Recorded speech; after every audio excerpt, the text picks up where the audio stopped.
গ্রিসে খরায় জেগে উঠল ডুবন্ত কালীয় গ্রাম। রেকর্ড ভাঙা তাপমাত্রা এবং খরার পর গ্রিসের এথেন্সে একটি ডুবন্ত গ্রাম জেগে উঠেছে।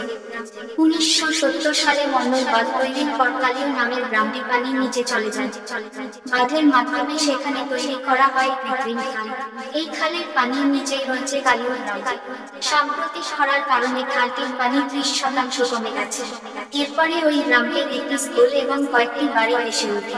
ইয়োরবাস লুসিটিলিস নামের 7 বছর বয়সী একটি ব্যক্তি বলেছেন, খালের পানি 131 ফুট কমে গেছে। ইয়োরবাস যখন যুবক ছিলেন তখন তাকে এই গ্রামটি ছেড়ে চলে যেতে হয়েছিল। নিজ বাড়ি ছেড়ে তারা একটি উঁচু এলাকায় চলে গিয়েছিল। ইয়োরবাস বার্তা সংস্থা এফপিকে বলেছেন, আমার শ্বশুরের দোতলা বাড়ির প্রথম আলোটি দেখা যাচ্ছে।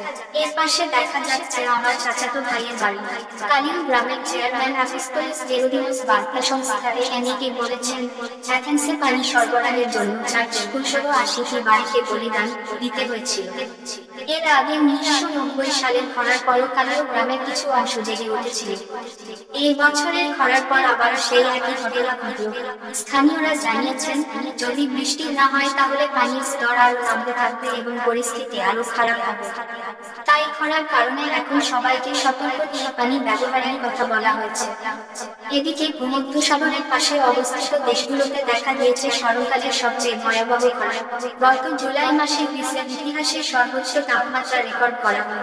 এর আগে জুনেও দেশটিতে ভয়াবহ তাপমাত্রা পরিলক্ষিত হয়েছিল।